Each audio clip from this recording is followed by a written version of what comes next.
recording a podcast today with Dr. Michelle Lowe, a reader in Criminological and Forensic Psychology at the University of Bolton. How are you today? I'm good, thank you. I'm very good. Good. How are you finding? Nearly Easter. Pardon? It's nearly Easter. Oh, yes. Are you going to be lots of Easter eggs? Yeah, nice. Get a nice break in, I think. Yeah, absolutely. Rest. And maybe some nicer weather. Yeah, that'd be good. I just looked out the window before and it was absolutely lashing it down. So I'm hoping for some more sunshine. Yeah. Okay, so we're meeting up to talk about your educational journey, how it's been for you across the years and what pathways you've taken, sort of in the past, where you are currently and your future plans. All right, is that okay? Yeah, sounds good. So if we can start off, please, by how was your education back when you were in high school, which I imagine wasn't too long ago? Oh, it was years ago, just a couple of years ago. I was a brainy kid, I think you could kind of say. I was very in my head. I liked reading books. I wasn't one for kind of going out partying or being distracted by other people. I didn't, honestly, this sounds a bit strange, but I just didn't care what other people were doing. I was more interested in what I wanted to do. And right from kind of day one of being at school, I just really enjoyed learning. But only the things that I found interesting, which came back to bite me, I think, when I'll just turn my emails off or else they'll keep pinging. Okay. Yeah, that came back to bite me, I think, when I got to secondary school, because there was quite a lot of things that I just wasn't interested in. So primary school, I absolutely loved it. And but they saw me as the brainy kid, like the brainy kid in the class, and they gave me like extra things to do. And I guess I was just very fortunate that I had teachers who engaged me in the things that I was interested in. So they let me do projects about dogs because that was just my favorite thing. And I was just obsessed with dogs. Oh. And they let me do projects about it, and art projects and literary projects, and write my own essays and things like that. So that was great. And I just thought that was what school was like. And then I got to secondary school and it was just like this big change. And I tried my best to carry on doing what I've been doing at primary school, but I was just another face in the crowd. And I think that kind of lost academic stuff lost its sparkle because there was so much that I just wasn't interested in. So by the time I got to, I would say, the age of 14, I just didn't want to go to school. And I wanted to do my own thing. I wanted to learn in my own way. And I just stopped going to school. And it got to a point where throughout my entire fifth year, I'd not been to school for like, I'd missed at least one day every single week of my fifth year. Wow. So I just wasn't engaged at all. There was nothing that they could do to keep me focused. What was it? What was it at the time you weren't engaged with? Just the entirety of learning? It wasn't the learning so much. It was the whole thing about high school, that there was too many people. Like at primary school, they kept me engaged. They sussed me out. Like I said, I think I was just lucky with the teachers that I had, that they had this very individualistic approach. They got to know every student, like what made them tick, I think, as much as possible. Whereas when you're at secondary school, at high school, the teachers weren't like that. You're just like a face in the class, and everybody had to do the same thing. So, and I wasn't very sociable, and I didn't like crowds, and I just ended up stopping wanting to go to school. And I think part of it was just the school environment rather than the learning itself. I mean, I made a lot of excuses about that. I didn't like this subject and I didn't like that subject, but it really, looking back, now, it was the school environment that was the problem, not the learning.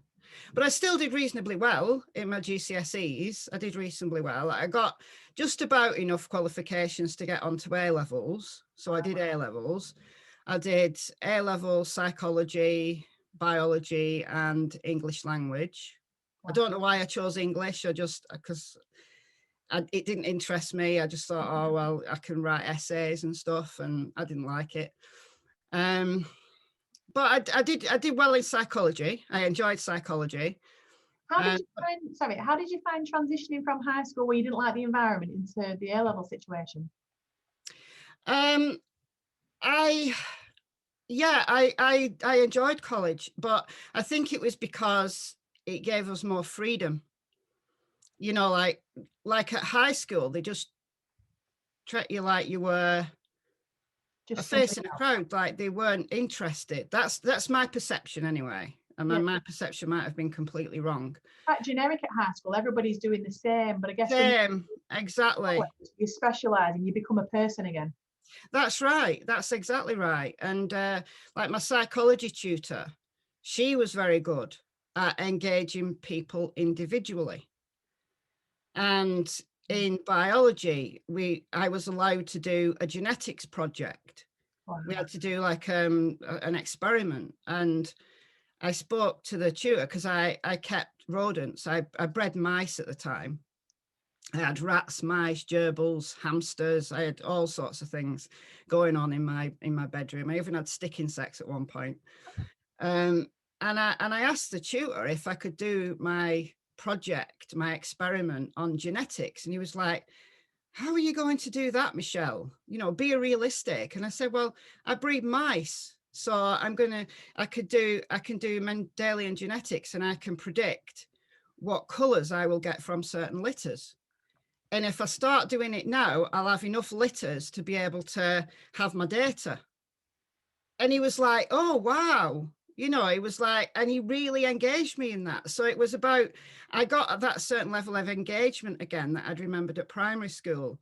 And I had my little circle of friends, and I used to take my dog to college, which wasn't allowed, but she was very good, and she used to sit outside. And, outside the building or outside the class? Outside the building. And I used to get people to like look after her. So they kind of put up with it. There were some tutors who were like, it's against the rules. And one day I remember someone from the library staff rang my dad and made my dad go and get the dog. But they kind of allowed me to do it. They were good. They were better. They engaged me as a person. That's how I perceived it anyway.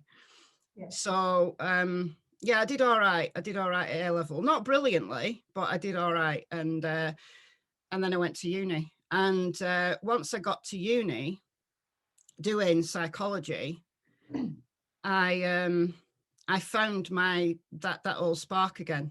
You know, I found it, and that was it. I was once I'm engaged and I'm engrossed in something, then it's difficult to tear me away from it.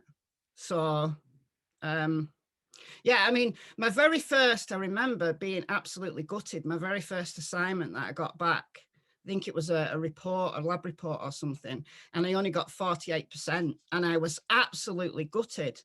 Wow. And it was understandable misunderstandings. I just hadn't quite got what they were looking for, but I very, very quickly learned what they were looking for, and because I was so engrossed in the topics, I was able just to really, really focus and stay focused, and I got a first-class degree. So from somebody who hardly ever went to school, like for 2 years throughout my entire GCSEs, and then coming out with a first-class degree, you know, I think for anybody who is, you know, doesn't like education, I think what it is engagement. I think a lot of what I see we do really well at the University of Bolton is that we engage people as individuals.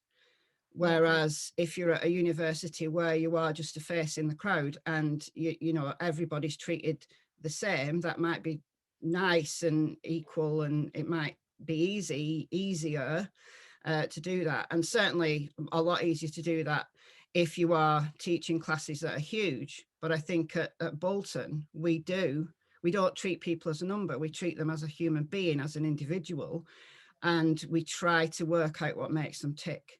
That's certainly been my philosophy of the years I've gone into teaching is try to understand what makes that particular individual tick. And because for me, that's what I needed Yeah. to do well at education. Well, that's So what I kind of assume that will also help other people as well, that's so. where my thinking was going. You'd think about your primary school years, and then the high school. What's the difference? Well, it does feel like you're just a number really at high school, Yeah. aren't you? Because you have this prescribed way of having to receive your education. There's no real thinking outside the box. Mm. And then in your A levels, you're very much back to kind of being that person again, where they can talk and engage with you. Yeah. So would you say that your experience has shaped how you are now with your students? I think so. I think more on a subconscious level than anything else. That when I first went into teaching, I was teaching at a large university with huge class sizes. So with the best will in the world, it wasn't possible to get to know every student as I would have wanted to. And that didn't really sit well with me. And I didn't really kind of reflect deeply enough as to why until I came to Bolton. And I started working here at Bolton in November 2014. And it was like a breath of fresh air. Like once I got, I'd done some classes and I'd started to just speak to students, and just the way that the lectures are structured and the workshops are smaller, and it really was like a breath of fresh air. And I think reflecting on what was so different and what was so not quite sitting well with me at my other university was that I wasn't able to engage students as I really wanted to engage them. And I think definitely part of that is that I have that own personal experience of not feeling engaged and not feeling that I'm part of something. I just, at school, I was never, at high school, I never felt I was part of something that I really wanted to, to be there. And It's like not being important and not being listened to, isn't it? just not, not being, the only word I can use is not being engaged in the classes. Yeah. And I guess once a student starts to disengage, then just, we're all human, and we start to think of reasons why. And we won't blame ourselves. We won't say, Michelle, you've just got to book up your ideas and just do it and just, just get on with it. You start to think of all the reasons why you can't. And that's exactly the situation I was in. Yeah. By the time I hit fourth year, the beginning of my GCSEs, I'd found all of those reasons why I couldn't do what they were expecting me to do. And I was in that rebellious teenage phase, which of course didn't help. So yeah, I was staying in bed all day, skiving off, like when my mum thought I was there, I wasn't, that kind of thing. But I wasn't doing anything nefarious. I was just walking around the fields with my dog. Oh. And then I'd go to the library and get a pile of books about subjects that I wanted to know about. That's why I think I've got a good general knowledge, because I've always just focused on the things that I wanted to learn. Yeah. So I think there would have been, looking back, there would have been a lot of ways that my high school tutors could have got me back, could have got me re-engaging, but those opportunities, for whatever reason, were missed. So I think it really has helped me. But like that, I don't want to say hardship, but those hard years, I think sometimes I can see that in some student. I can see that and I can recognize it. Yeah. And it doesn't mean to say that you can rescue a student who's disengaged 100% of the time, but you can try. And having that, I think, that empathy and having been in a similar situation that I perceive some students get into, I think it really does help me. I find it really interesting listening to you, teaching. because I think if I was to hear somebody else who hadn't necessarily gone through school like you, who perhaps wasn't attending lessons and wasn't engaged, I'm amazed that you then went to college and in university, because it feels like you would have just carried on down the route of, I'm not going. What gave you the interest to think, I'm going to try college? I'm going to do something different. Brutally honest, I didn't want to get a job. That's a great reason. I think the only job that I would have been happy doing would have been something with dogs, because dogs have always been like my first love, and I know such a lot about dogs, and I used to want to work with dogs. But I didn't know how to get into that career. Like we were given a careers advisor at school. We had a meeting with careers, and I said I wanted to work with dogs, and they were like, yeah, but you're clever and you could go to college. And that was the expectation, that I had to go to college. And my mum kind of wasn't so bothered. My mum's like more relaxed. My mum was more kind of like, well, do what makes you happy. But my dad was very much, you're clever, you're going to college. So it was partly forced on me, not forced on me in a bad way, but it was the expectation that I would go to college. So if I could have walked into a job or been given the advice on how to do it, to how to work with dogs in whatever way, I would have done any job that was with dogs. That's the path I would have taken. That's what I would have done. But the expectation was, you're going to college. And the only other option, like my dad, was like, if you're not going to college, you're going to get a job, and you'll get any job, and you'll go to that job. So I thought, no, I'm not going to any job. I might as well just go to college. So that's why I went to college. But I chose psychology simply because in the prospectus, in Runshaw College prospectus, it sounded interesting. And then I like biology because I kind of found like bodies interesting and things like that. So, and then English, I couldn't think of another topic that I wanted to do, another subject. So I just chose English because I thought, well, everybody can write. So,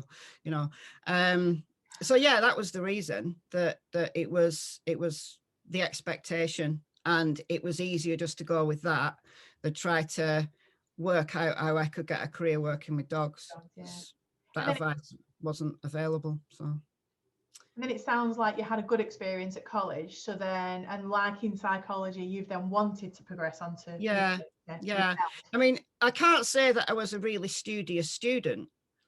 I was still somewhat in my rebellious phase, and somewhat, I did the bare minimum, I guess.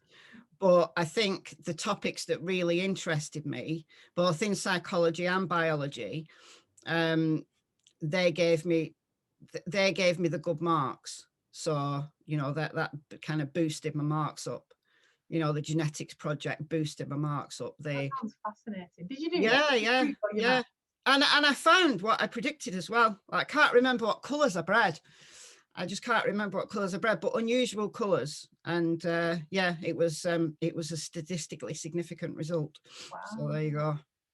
How did you find uni then? How did you find your undergraduate degree? My undergrad degree, I absolutely loved it. Absolutely loved it. What? After that first assignment where I was gutted because I got 48. And I tell that story, actually. I tell that story to my students, to my first years. The students who come and they say, oh, I only got 40%, I only got 50%, and I really need higher marks. And I tell them that story, that my first grade, my first report at uni was 48. And I will never forget that feeling of, oh my God, I can't do this kind of thing. But yeah, by the time I got, into kind of the latter stages of first year and into second year, and I was getting really good marks, like at the beginning of second year, and I was kind of thinking I could get a first.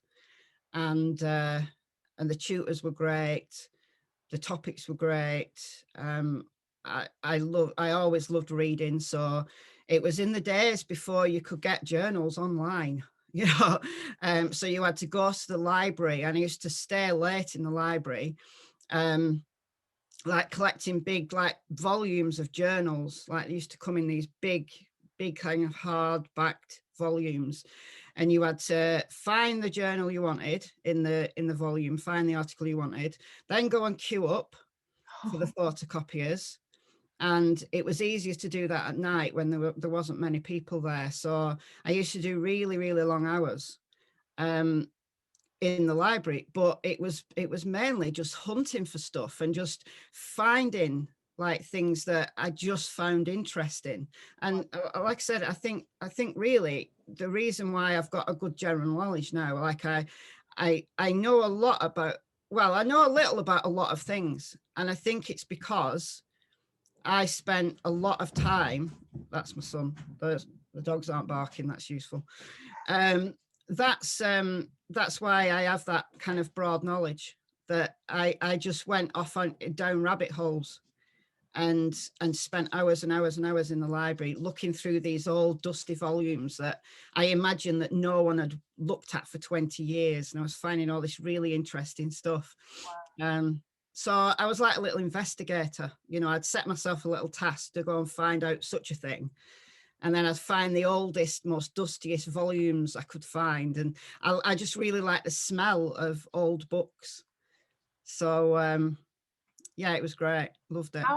How hard has it been trying to figure out what your specialism is? If you're just so interested in everything, you must have read something and like, oh yeah, I'm going to do that. And then read something else and think, I'm going to do that. I was that person. Exactly. I was that person. I think in the third year, when other students were thinking about what careers they wanted to do, I wasn't interested in any of that. I just wanted to do research and just find out stuff. So when we were told at the end of second year that we had to find a topic for our third year project, and it kind of wasn't like the way that we do the projects at Bolton, as in, you know, at Bolton, you might remember, Lyndsey, the project circus. Yeah. And then everybody fills in a form and then they get either the first or the second choice allocated to them. It wasn't like that at my uni. We were given this lecture on the project, and then it was like, you've got to just go and find your own supervisor. Oh, wow. So it was insane. It was crazy because there was long queues of students outside the doors of the tutors that were deemed popular. You know, so it was a popularity contest. They stopped doing it that way, I think. Maybe a couple of years after I graduated, they decided they weren't going to have those long queues of students and the popularity contest thing going on. Oh, I can just imagine being the one who no one's queuing up outside your door, sat there like, what about me? Well, there were like the tutors who were deemed like strict, or, or just that people didn't know very well, you know, because they didn't really do very much teaching. Yeah. Because like they were a professor and they or a reader and they did other things, so they didn't do so much teaching, so people didn't really know them very well. So I had no idea, absolutely no idea what I wanted to do, and I locked myself in my bedroom. I remember for an entire weekend, like really stressing over, well, I like that topic and that topic and that topic and that topic, and that's great, and I couldn't think about what I wanted to do. But I like social psychology, and I also like crime, and I was interested in my letters. I was interested in you know, a number of kind of different topics and trying to combine them together to think about what I really wanted to do. And I wanted to do something that for my project that was meaningful and something that was genuinely new. So I was putting a lot of pressure on myself, I think, to think about this really brand new, you know, topic that I wanted to break the, you know, just break into academia with something brand new, which was ridiculous looking back, but that was my thought process. So I spent an entire weekend like completely confused. And then I hit on looking at male survivors of sexual abuse, because I knew someone who'd been raped as a young man. And I hadn't, all the reading I'd done around kind of crime and victims, I'd never seen anything written about male rape. So I went to one of the tutors, a professor actually, who I knew had recently written a book about male violence. So I went and queued up outside his door, and he said, and I said, I want to do something on male rape. And he said, oh, I don't really know very much about that. This was like the mid-90s. He said, I really don't know very much about that, but it's an interesting topic. And so I did attitudes towards rape, comparing male, female victims, and also the sexuality of the victim. And that was how I did it. It was just, I don't know, funneling it down to find something very, very specific. It's really important that you have a passion for it as well, isn't Yeah, it? yeah. It was it was a good time, because I'm not saying it was like, I think for me at that time, it did what I wanted it to do, in that it was genuinely new. So even though it wasn't the most groundbreaking thing in the world, it probably felt like that for me at the time, that I'd found a professor who didn't know very much about the topic that I wanted to do. So it felt like I was breaking new ground. And that professor actually, you know, as we kind of got into semester 2 of the third year, and I got to know him quite well, and he said, what do you want to do when you graduate? And I said, don't know.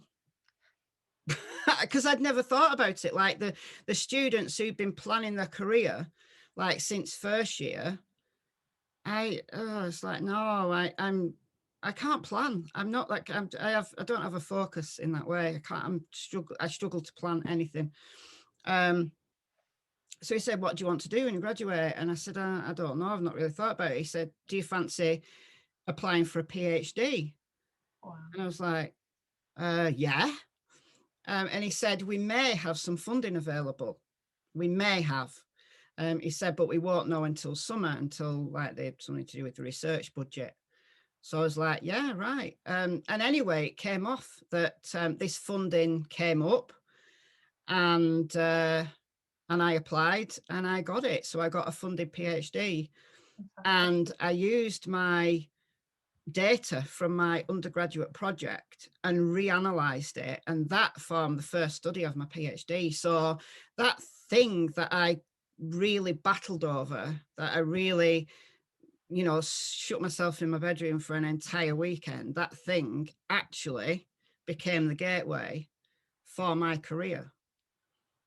Because it was something that really was worthy of research. And at the time, there really genuinely wasn't very much information out there about male rape, and certainly not looking at things like societal attitudes towards male rape. So yeah, that made my career. That genuinely made my career. So I got onto a funded PhD. I started doing part-time teaching, mainly marking, but I was doing some teaching. Like it was weird. I graduated in the like July, and then I started my PhD. I think it was the 1st of October, and by the end of November, I was in a classroom, like a classroom that a few months before I'd been taught in. I was actually standing there teaching, which was utterly terrifying. Yeah, imagine. How did you manage that? Terrifying. That's what they had. They had this system where if you were a PhD student, if you were a funded PhD student, then you were required as part of your contract to do, I think it was a maximum of 6 hours a week, but they used to break their own rules.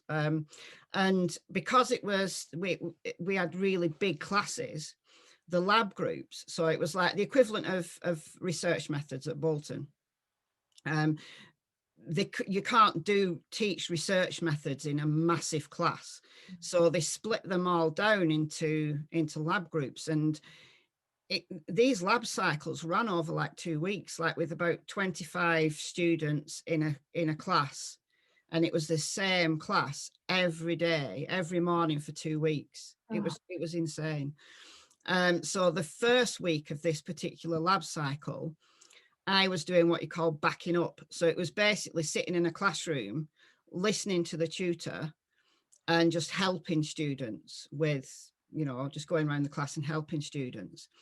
And then in the second week, it was my turn to be the front, like the fronter. And I thought that tutor that I'd backed up for in the first week was going to back me up in the second week.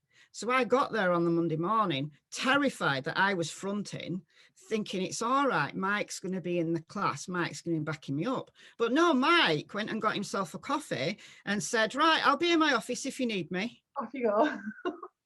And I was like, you what?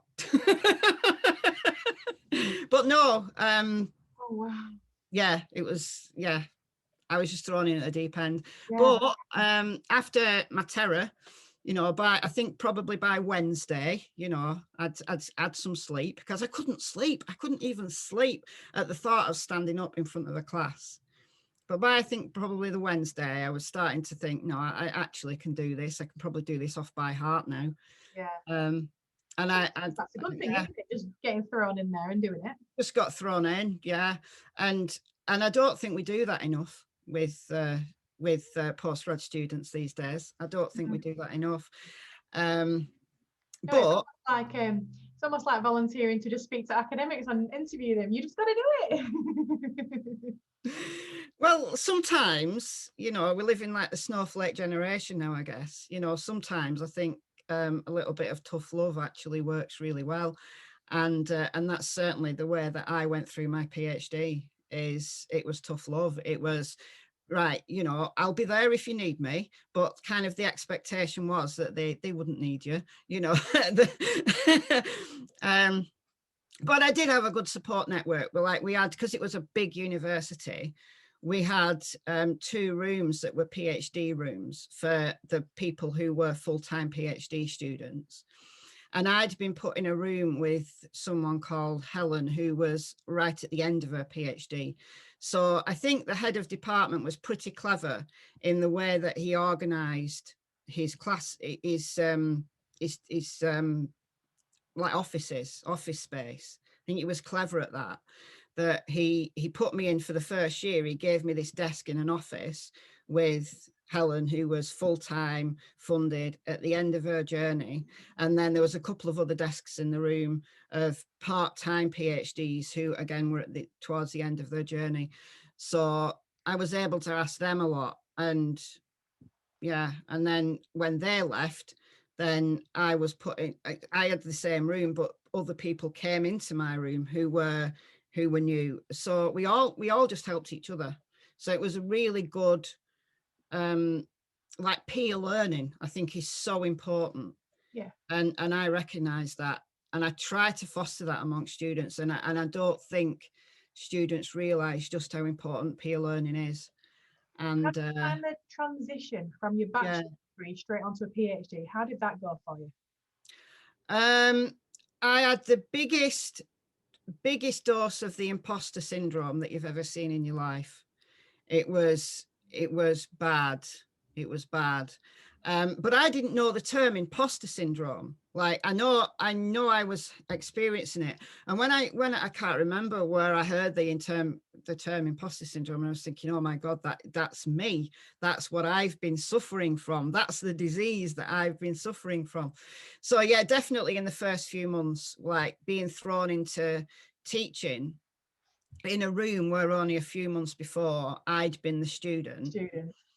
And then I got a little bit better, and then I got, after a couple of years, a full-time post came up.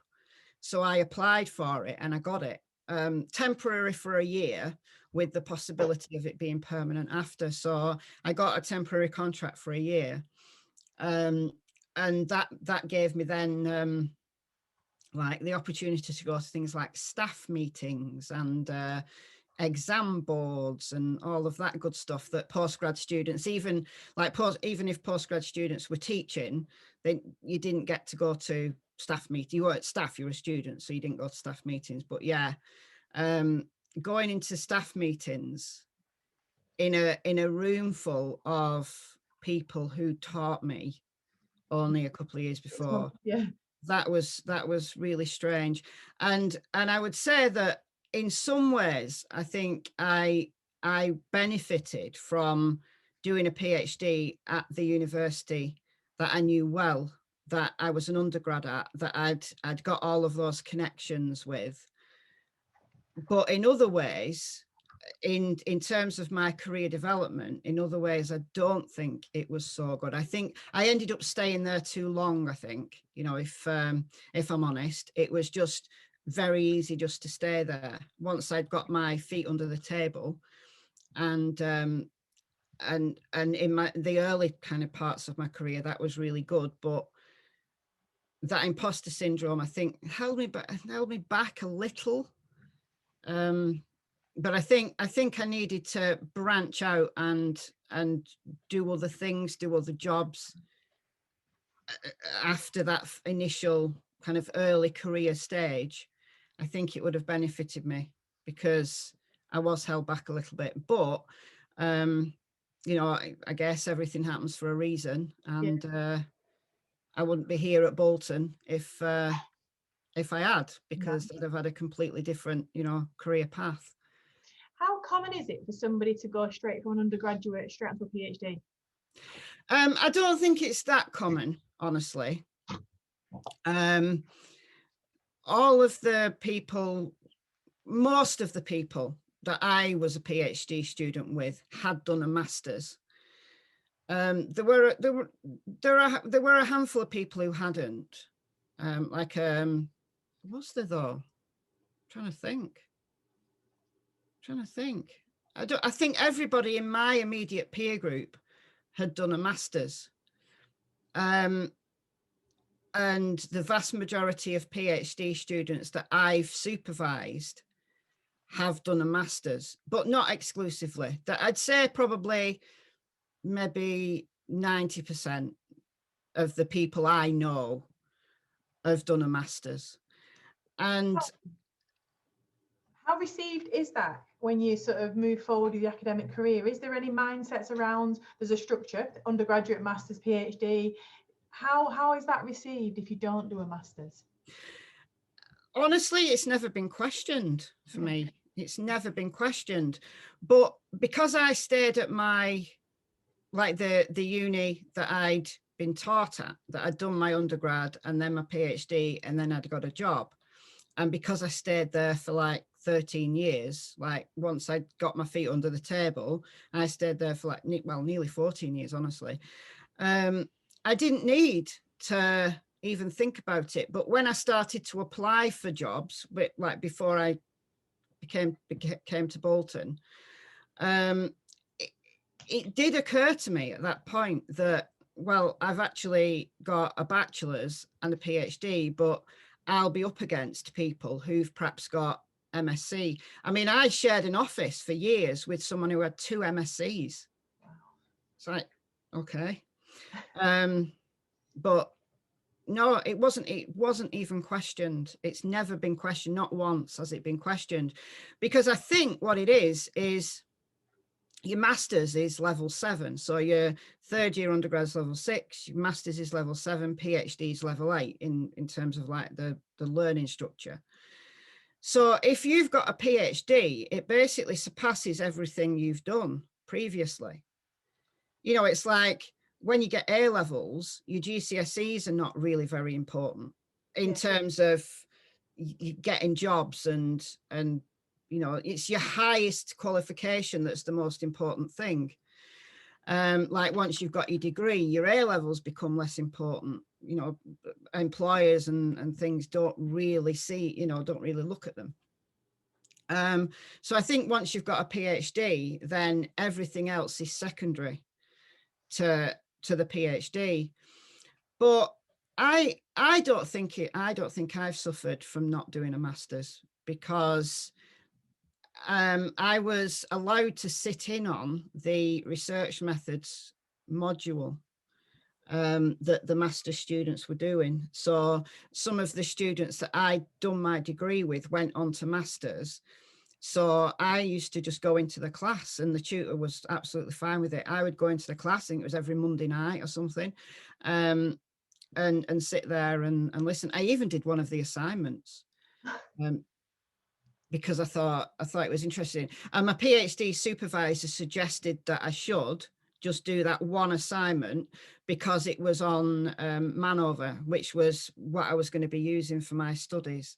So he said, well, you know, seeing as you go into the classes anyway, you know, just have a go at the assignment just to make sure that you fully understand it. So it was great. And then we used to go to the pub after. So it was kind of part of the social status of the, you know, for that year when that course was on. I was, yeah, kind of, I knew a lot of the master students, and I knew that I wasn't missing out on anything that was going to be really important to me. So I think if you have the opportunity to go straight onto a PhD, either because the opportunity's there, you know, let's say for me, the opportunity was there because it was suggested to me by my undergrad supervisor that I should perhaps apply.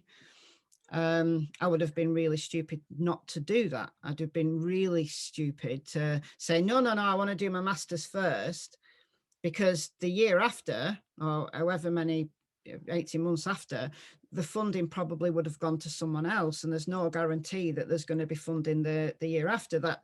You know, PhD funding is very hit and miss. You know, you're really lucky if you can find a funded PhD place. So I would have been crazy not to do it.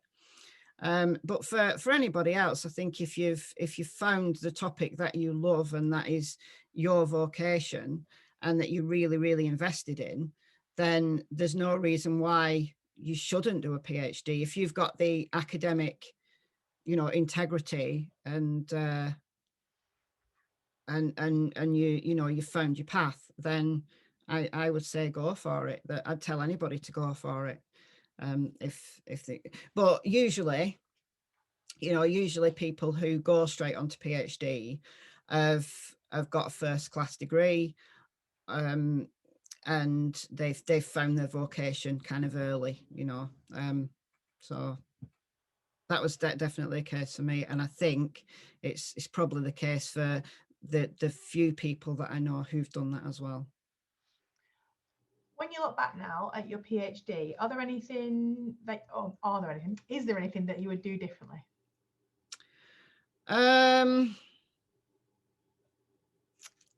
Honestly, I don't think so. I think I'm not one for regrets. I think I did put myself under undue pressure right at the end, because I did I did my last chapter, the general discussion, like the thing that tied my 5 studies together. I did that right up to the wire, because I like doing the research. I like finding out the results, like, you know, the statistics. But once I've got the statistics, I kind of lose interest.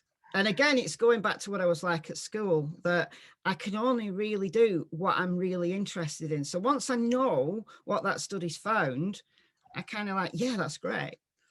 But then I've got to think, well, I've got to write it up now.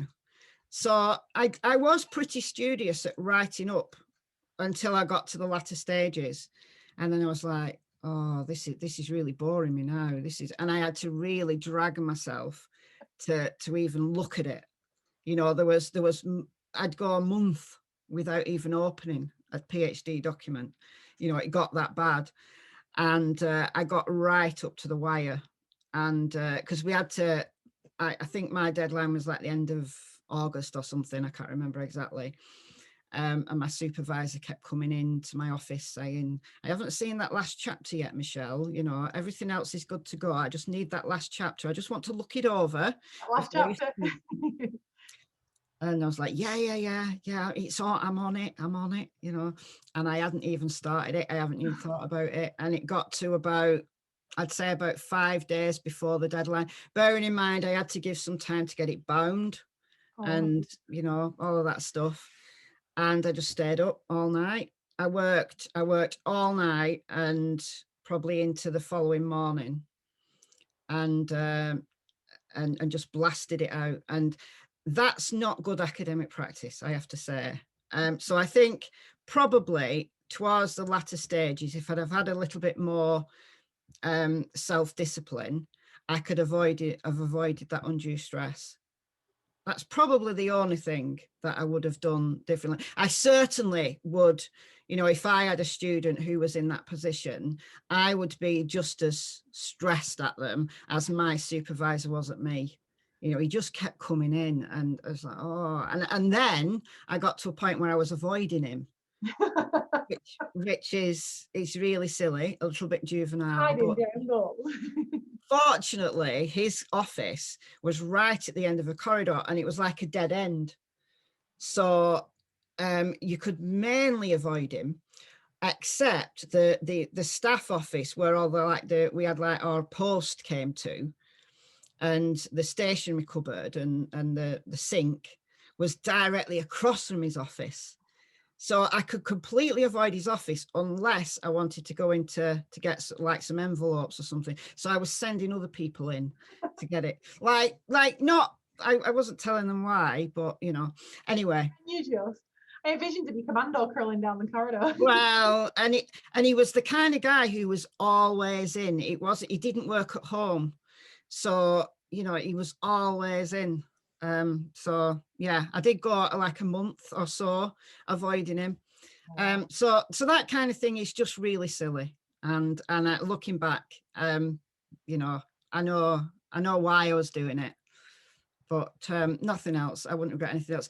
And when I had my viva and I got my corrections back, that very, very last chapter had not one correction, not even a spelling mistake. What does that tell you? So it kind of tells me that everything I've just said for the last 10 minutes, forget that, just write it all right up to the wire. Just work through the night. In the middle of the night. What advice would you give to students starting out on this journey? Starting out on a PhD, I would say don't start a PhD unless you have found the thing that is really, really going to engage you. Like the thing that your vocation, because it's a very, very, very long journey. And even with the best will in the world, I was in a really good position that I had, I was funded, I had some money, it's a livable wage. So I was very, very lucky that I didn't have to have another job apart from like doing that kind of teaching. But it was a very, very long road, and you've got to really stay committed, because there will be times when you just get bored with it.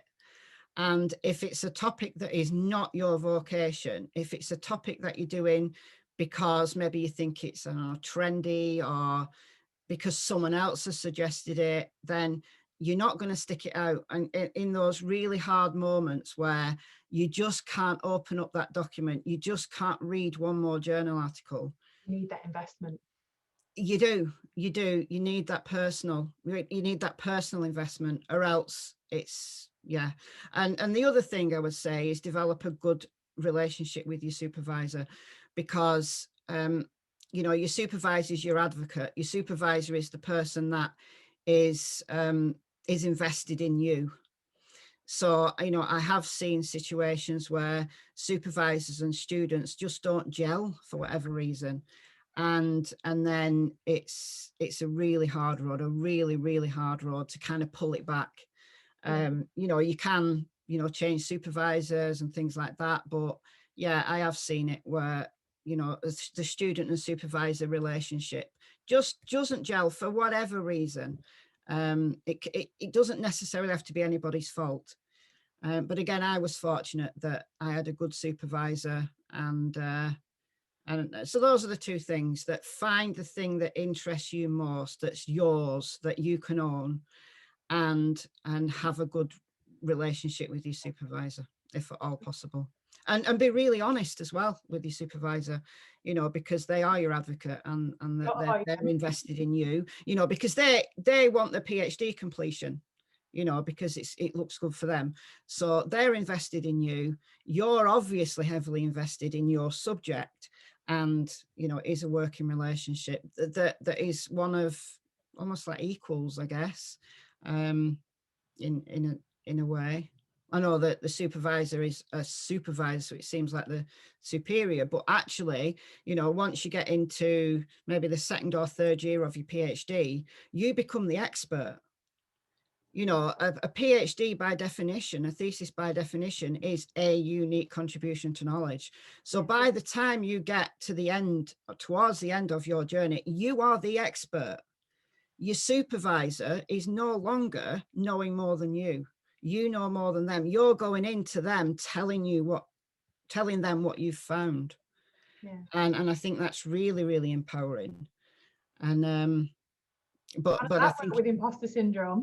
yeah, but in those early days, I think very much there's that student supervisor relationship that perhaps isn't equal, because the supervisor is the one with the expertise, who's doing a lot of the guidance, whereas the student may still be in the mindset very much like a student, you know.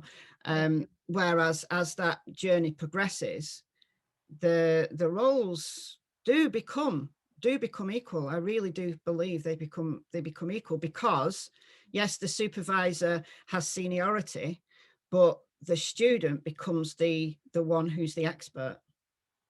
So okay then. yeah. So let's get back to you. So you finished your PhD, you stayed at the university and worked for a bit longer. What sort of, is there still an educational path there, or was it more about research and journals at this point, publications? For me, I spent probably 10 years chasing publications. So it was like, get as many publications as possible, because that's kind of what you're advised to do as an early career researcher. That, you know, get your name out there, go to conferences, get as many publications as you can. So it became like a game, honestly. And me and a guy called Paul, who I actually, it's strange, I met Paul at a conference. It was the SciPAG conference, you know, the postgraduate, I can't remember what it stands for, but it's the National Postgraduate Research Group. And I don't know whether they still do, but they used to do like a newsletter, and they used to run a conference every year. So I was kind of it was the summer. So I started in the October. So this would have been like, I guess, the July. So it was my very first conference, and Helen went with me, the woman who was at the end of the journey. She was like, no, Michelle, you've got to go to a conference. Come with me to Derby to the conference. So I did. And I met Paul, this guy called Paul. And a few years later, we ended up working together, because he applied for a job at the uni I was working at. And then there was an office shuffle around, and we asked, actually, could we share an office, because we got all this research planned. So we ended up being in this office together for several years. So he was the same as me. He got his PhD the same year as me. He was engaged in some other research as well, and then I was engaged in some other research. But we had this pathway of these combined articles. So every time we got one out, we had this like celebration.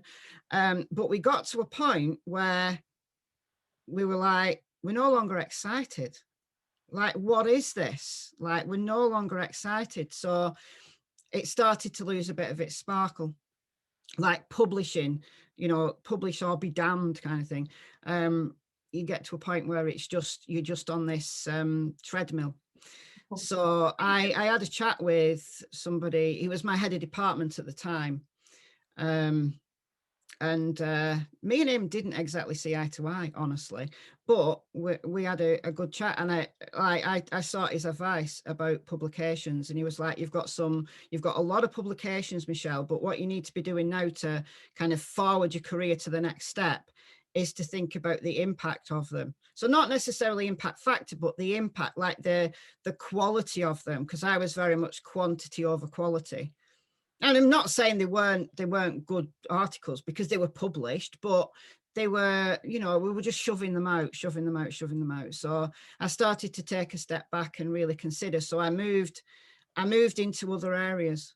I branched out into other areas, which I think has been really useful. Do you remember your It's first still all about the research, really.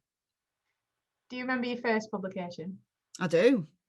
My first proper publication, because I had something in the SciPag magazine, and I had something in another newsletter, so I don't count those. But my first empirical study was the data from my undergrad project, actually, that had been reanalyzed and for my first study of my PhD.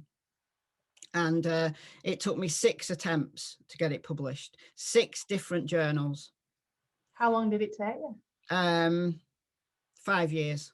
5 years? Yeah, because I had the data in 1997.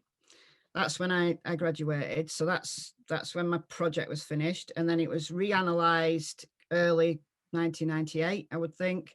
And it was finally published, 4 years. It was finally published in 2001. Oh, wow. So yeah, 6 different journals. I think it was the 6th journal that I accepted it.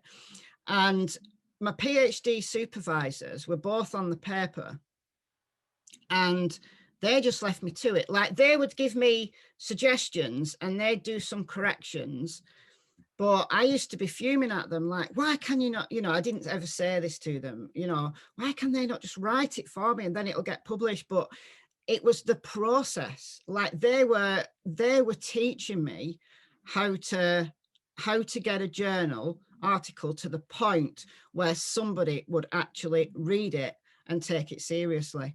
It would come back with, I'd send it to a journal, think it was great, and it'd come back with, like, we're rejecting it for such and such and such. I was thinking, that's only quite minor, so, it was really hard. It was really hard. And, but they just left me to it. They left me to it. So it took 4 years for that one. But once I got the idea, once I understood what a journal article should look like, and I think a lot of it was my writing style, that I wasn't getting across. I wasn't getting across the importance of the study. I wasn't rationalizing it in a way that somebody else would really value. Yeah. So I didn't do anything. Like, I didn't do anything about changing the methodology. The data was the same, but it was the way it was written that was the thing that finally got it published. And I've learned that process now. And you still get the majority of articles that get sent out get rejected, because journals get inundated, especially the bigger journals get inundated with with submissions. So I'm a journal reviewer, and I've been a journal editor. I was journal editor for a couple of years at a journal, and you're inundated with submissions. It's a job that, it's a lot of work as a journal editors. They are paid by the publishing company, but there'll be a full-time academic at the same time, so it's almost like a secondary job, and you don't get paid a lot, honestly. So yeah, most articles that get submitted get rejected. So you've got to be prepared for those rejections. Yeah. So I still get rejections, or I get revise and resubmit, which is like worse than a rejection, because then you have a whole load of corrections to do if you want to. But I've got it down to I have a much higher chance of getting an article out there the first time with relatively minor corrections. You're always going to have corrections. Yeah. I've got 60 odd publications now, and I think I've had one that went out and needed no corrections whatsoever. And I honestly think that the reviewers didn't even read it properly. Because both came back with, yeah, this is great, or something ridiculous. It was like, well, fine, thanks for the feedback. Yeah, so okay. Yeah, I remember like it was yesterday, my first publication, when it came out in print. It was like, woohoo, I'm famous. Yeah. How has your research changed? How has my research changed? It's become more I've gone into different areas in some respects. I'm actually doing a podcast tonight, honestly. The sun at this time of day is horrible. It comes through really horribly. It's like divine intervention. Yeah, it does. It does. I've gone into different areas, but still related. Like for the first few years, I was looking at attitudes towards mainly sexual violence. I did a little bit on fear of crime, but it was all like attitudinal stuff, questionnaires. But now I'm working with, I've been working with a couple of research groups actually, looking at post-traumatic growth. I had a PhD student who did post-traumatic growth, so I'm heavily invested now in the post-traumatic growth area. So for the last 5 years, I think, is it 5 years?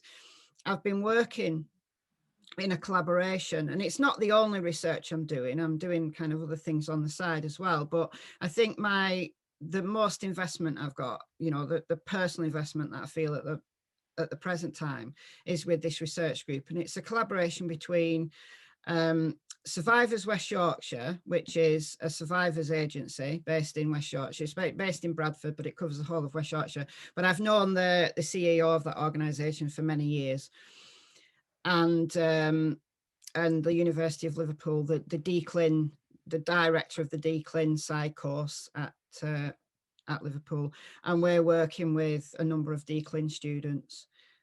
Doing post-traumatic growth with male survivors. We've had 2 that have graduated. So one has looked at male post-traumatic growth in male survivors who are now adults of child sexual abuse, and looking at the positive change that they've experienced in relation to them growing up, their identity, their sexuality, that kind of thing.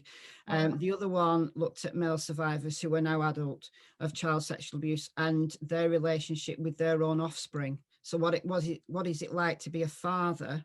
And this is all qualitative research, so very different than the attitudinal stuff that I started my career with. Yeah. And the positive change that becoming a dad has offered them, if any. So those 2 have graduated now, and we've got one publication due to come out. The first student to graduate, Hazel, she went on maternity leave, so we ended up with like a year lag.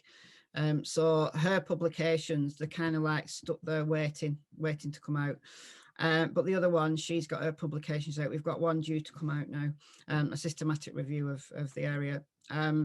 So yeah, it's post-traumatic growth, and then we've got another 4 students that we're actually working with on different aspects of post-traumatic growth in different kinds of survivors. So we've got one looking at the equivalent of the fatherhood study, but in mothers.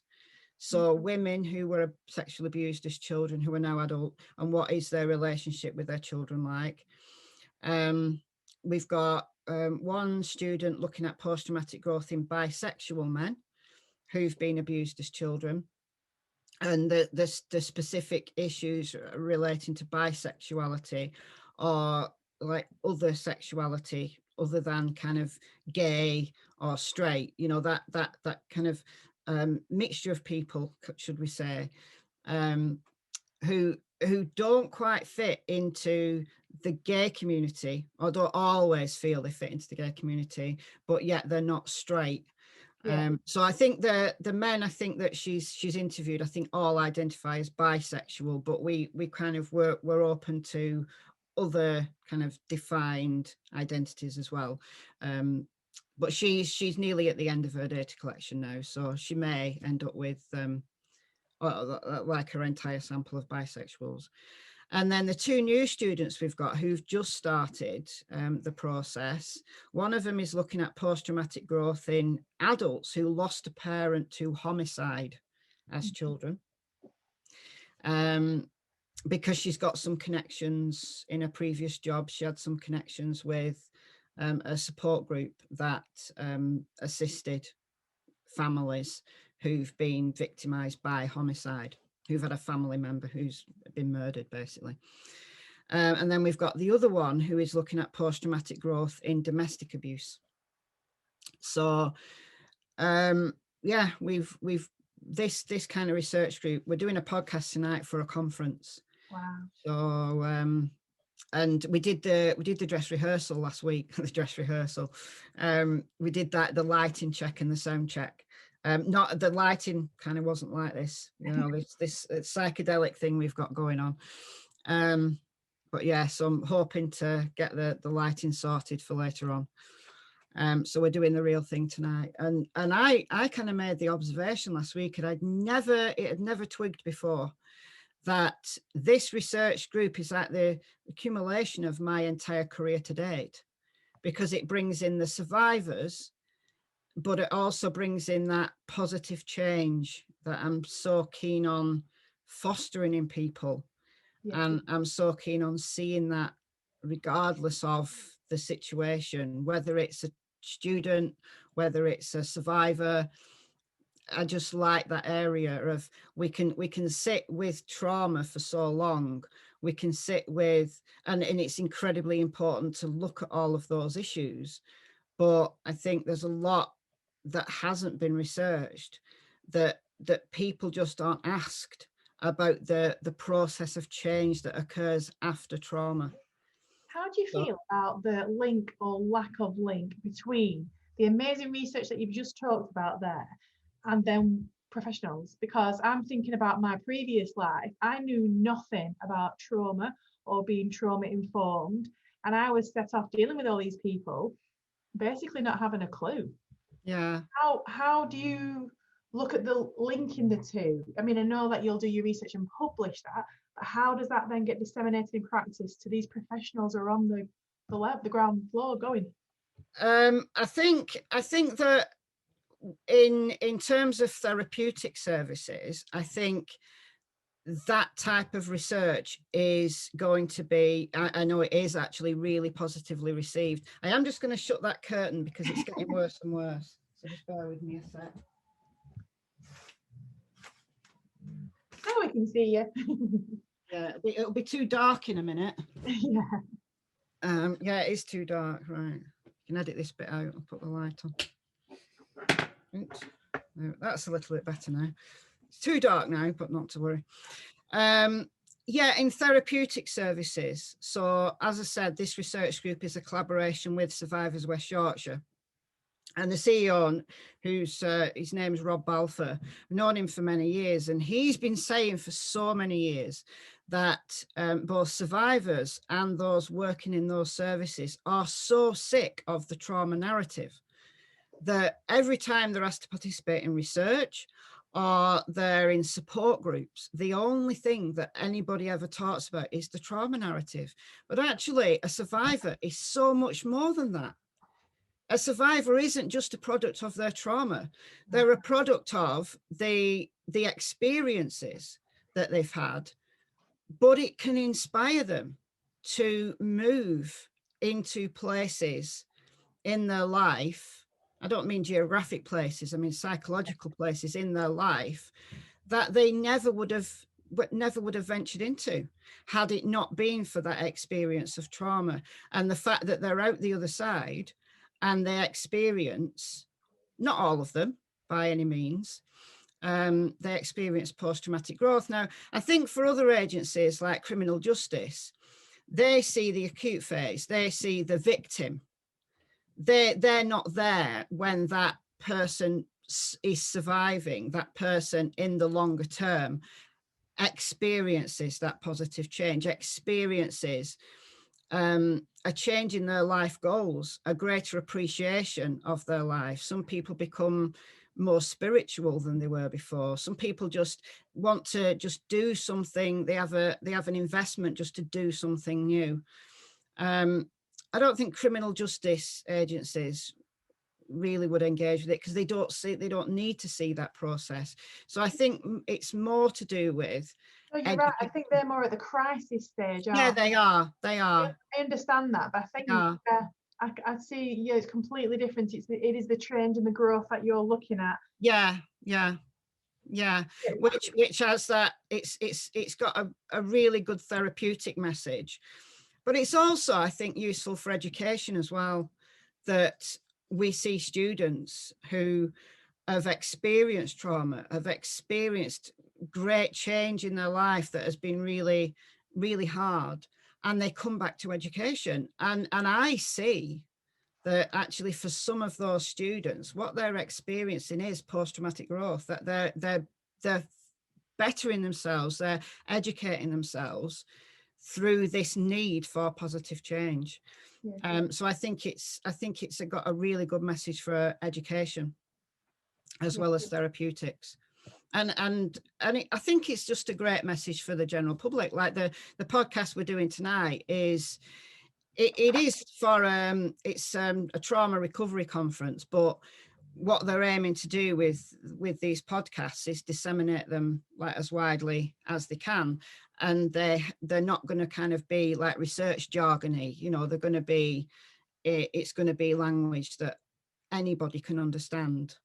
So yeah, and I see it, like I said, when we did that dress rehearsal last week, I see it as accumulation of my research career to date, that the way that research is evolving.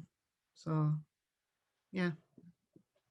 Well, I think we've talked for a fair while now. Yeah, we have. Carry on talking about all kinds. I wanted to talk more to you about like the COVID impact and peer learning that you talked about earlier, really.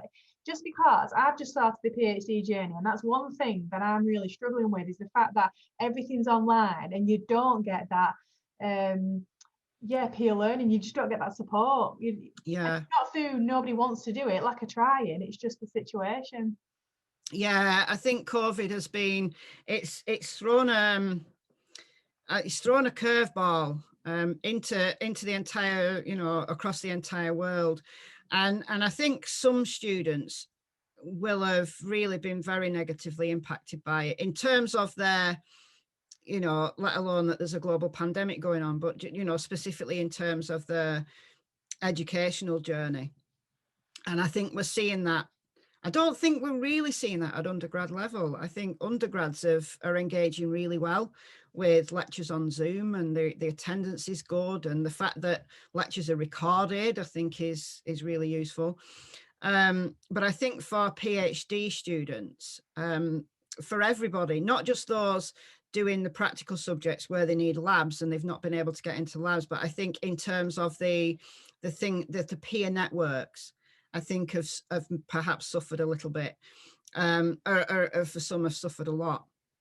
Because before the pandemic, what we were trying to do at Bolton was because we've got quite a lot of postgrad students. We, you know, most of them actually, I think, are probably part-time, but we were trying to foster that cohesiveness amongst our postgraduates. So our full-time postgrads had their own room. So very much like I experienced when I was a PhD student, like there was like 4 of them in a room. I think there was 2 rooms actually. We ended up with 2 rooms with the full-time PhD students in there.